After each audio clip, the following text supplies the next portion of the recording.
Walk into an Amish cemetery in Lancaster County, Pennsylvania, and the first thing you notice is that you can't tell anyone apart.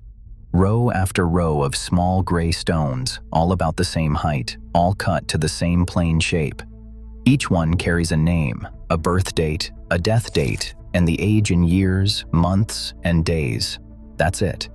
No portraits, no scripture stretched across the granite, no marble angels, no fresh flowers, no little solar lights. And here's the part that stops people. The wealthiest farmer in that church district, a man who ran a large, successful farm and business, is buried under a stone you could not pick out from the one over a hired laborer who died with almost nothing. Same size, same shape, same 3 lines. In a country where families spend $12,000 to $15,000 to stand out one last time, the Amish spend a few hundred to disappear into the row. Look at that, and it's easy to file it under frugal, plain folks keeping things simple. It goes a lot deeper than that, because the matching stone isn't where their idea of humility ends. For some Amish, it's barely the middle, and by the end of this, you'll understand why the most devout among them won't carve a name in stone at all. So start with what you're actually looking at. An Amish cemetery usually sits right inside a working farm, fenced off with plain white posts, sometimes with a field being plowed a few feet away. No grand entrance, no landscaped paths, no mausoleums.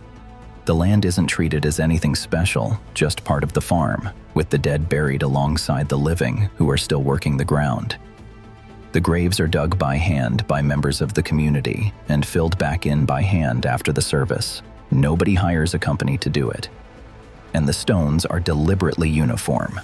In Lancaster County, where there are around 20 Amish cemeteries, the markers are so consistent that on the oldest ones, the only real difference is the language.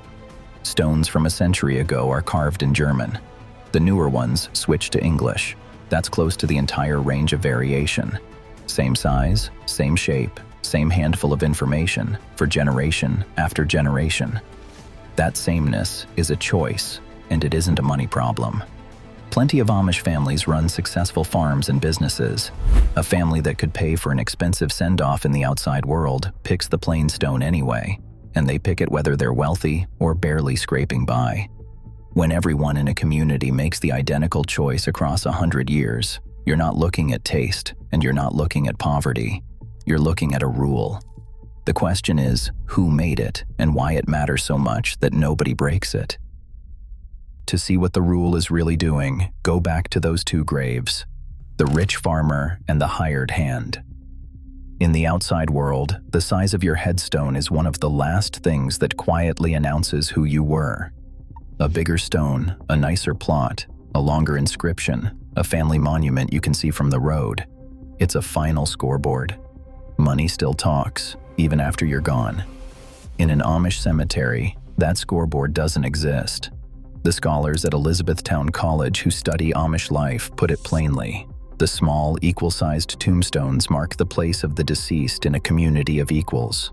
Not equal in the vague, feel-good sense, equal in the literal sense that the marker refuses to record any difference between one life and another. Same stone for the bishop and the farmhand. Same stone for the family that gave the most and the family that had the least to give. And it goes past the marker. The Amish rarely even come back to visit the grave afterward. Lingering there, tending it, returning to talk to the stone, would suggest an attachment to the body that the faith treats as beside the point. The person is gone, with God. The plot in the field is just a plot. Think about how strange that is. Nearly every other part of American life sorts people. Bigger house, better car, nicer clothes. The Amish spend their whole lives resisting that sorting, and the graveyard is where the resistance becomes total. Death is the one moment where even the outside world lets a person be singled out and honored above the crowd, and it's the exact moment the Amish choose to make everyone identical, and they do it on purpose. But to understand why a community would work this hard to erase the difference between its own members, you have to understand the one word that sits underneath almost everything they do.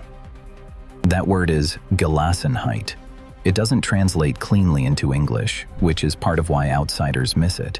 Roughly, it means yielding, submitting yourself to a higher authority, giving yourself up to God and to the community, and letting go of the urge to put yourself first.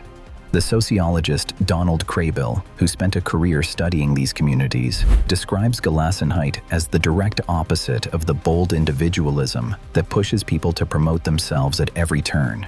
And that individualism is exactly what the modern world runs on. Build your brand, stand out, make your mark. Gelassenheit is the reverse of all of it. The whole aim is to yield, quietly, and never need a mark in the first place. You can see it everywhere once you know to look.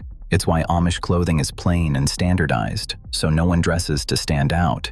It's why traditional Amish dolls are often made without faces, so a child won't be drawn toward vanity. It's why the sermons at a funeral don't praise the person who died, and it's why the headstone gives you a name, 2 dates, and nothing else. A carved portrait would be pride. A long tribute would be pride. A stone taller than your neighbor's would be pride. Every one of those is a way of saying this person mattered more, and Gelassenheit says no one gets to say that. The plain stone is Gelassenheit made physical, standing in a field, in granite, where you can walk up and read it. And the thing they're guarding against with all of it has its own name too. The Amish call it hochmut, pride, self-exaltation, the instinct to lift yourself above other people. In their world, it sits close to the root of all sin, because pride is what pulls a person away from the community and away from God, and there's a neat way to see what they're guarding against. Look at the word pride and notice the letter sitting right in the middle of it. I, the self, planted in the center. That's the danger in a single letter. The opposite of hochmut is demut, humility, and the entire culture is built to grow the second and starve the first. Fancy decoration feeds pride. Luxury feeds pride. Anything that makes one person shine brighter than the group feeds pride. So it all goes. Now put a headstone in that framework. A distinctive grave, something grander than the stone beside it, is hochmut carved in rock and left standing for 100 years. It's the one form of showing off that even death can't excuse, because it keeps announcing you long after you're gone. The stones match because a fancy one would be the exact sin the whole community organizes its life to avoid. And that decision belongs to the community as a whole. It's written straight into the rules they all agree to live by. Those rules have a name, the Ordnung. It's the code every Amish church district lives under, mostly unwritten, passed down and agreed on by the members themselves. The Ordnung covers almost everything: what you can wear, what technology you can use, how you travel, how you worship. And running through all of it is one job: to funnel personal power, wealth, and status out of the community before any of it can take root and start dividing people. That's the part outsiders usually miss. The plain stone isn't a private preference that happens to line up across thousands of families by coincidence. It's a shared agreement, renewed by the community, that this is simply how it's done here. Each district keeps its own Ordnung, and twice a year the members gather to affirm they still stand behind it before they take communion together. Everyone submits to the same Ordnung, and in exchange the community stays bound together instead of splitting into the ranked and the ranked below. Break from it in a serious way, and the consequences are real. The most severe is being shunned, cut off from the fellowship that is your entire world. So the uniformity you see in the cemetery isn't 100 separate choices. It's one choice, made by the whole community, and kept. If you're finding this worth your time, take a second to subscribe. I dig into how these communities actually work every week, and there's a lot more that surprises people. Now, here's where it goes deeper than the matching stone. So far, we've been standing in a Lancaster County cemetery, where the graves at least have granite and a full name. Not every Amish community stops there. Some take the same idea, the same yielding, the same erasing of the individual, and push it much further than a plain headstone ever could. To find them, you go to Indiana. There's a group called the Swiss Amish, concentrated in Adams County and Allen County, descended from Amish who came from Switzerland and the Alsace region, rather than the Pennsylvania Dutch line most people picture. They're not a small footnote either. As of 2011, the Swiss Amish accounted for about 7 to 8% of all Amish church districts. Real communities, thousands of people. And here's what they do with their dead. They don't use a granite headstone at all. They mark the grave with a plain wooden stake. and the most that ever goes on it is the person's initials, not their full name, just a couple of letters, and in some communities, not even that much. Sit with what that means for a second. In a Lancaster cemetery, the stone strips away everything about you except your name and your dates. The Swiss Amish strip away the name too. And then comes the detail that ties the whole thing together. They use wood on purpose. Stone lasts. Stone is how the rest of the world tries to make a person permanent, to carve them into something that outlives everyone who knew them. Wood doesn't do that. Wood weathers.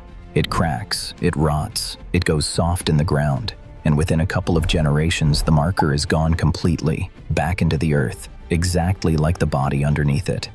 And that decay is the entire point. It's the belief taken all the way to the end of its own logic. If the goal is to yield, to not need a mark, to not lift yourself above anyone, then the truest version isn't a matching stone that still says your name for a century. The truest version is a marker built to disappear so that in time, even the spot where you lay stops pointing at you specifically. The matching headstone was never the floor of Amish humility. For the Swiss Amish, a nameless stake designed to rot is. Which leaves one obvious question. If the grave forgets you on purpose, how does anyone remember where you are at all? The answer is that the remembering was never the stone's job. It belongs to the community. Because so little information goes on the marker, and because in some places the marker is meant to vanish, the Amish keep track of their dead another way. Each cemetery has a map. Every grave has a number and a position, written down and kept.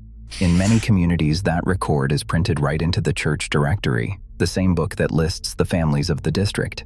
If you need to find where a specific person is buried, you don't wander the rows reading stones. You open the book, and the community's own records point you to the exact spot. And notice what that does. It takes remembrance away from the individual and hands it to the group. Your name survives for one reason. You belong to a community that keeps track of all of its own, the same way, in one book. It has nothing to do with whether you could afford a stone big enough to hold it. The wealthy farmer and the hired hand aren't just under matching stones. They're two lines in the same directory, recorded with the same handful of details, found the same way. So the plain identical headstone was never really about the stone. It was about a whole way of seeing a person. Not as an individual to be singled out and preserved, but as one member of a body that outlives any single life and does the remembering on everyone's behalf. Which brings it back to that first cemetery and the thing that seemed so strange at the start. Hundreds of stones you can't tell apart, the rich and the poor pressed into the same three lines. It looks like the Amish stopped caring about the individual. Ask them, and they tell you they care enormously. They just refuse to rank one person above another, in life or in death, and the graveyard is where they prove it can be done. It's why, when the minister stands at the edge of the grave, he doesn't talk about the person in the box. He doesn't list what they built or who they were. He talks about creation, about God, about the same eternity waiting for everyone in that field. The life that just ended doesn't get a spotlight, because in that theology, it was never supposed to have one. And once you understand that, a lot of what looks unusual about the Amish stops being a set of odd rules and starts being one idea, carried further than almost anyone else is willing to carry it. The clothes, the buggies, the plain houses, they all run on the same thing you just saw in the cemetery. Start pulling that thread, and the next place it leads is the Amish and money.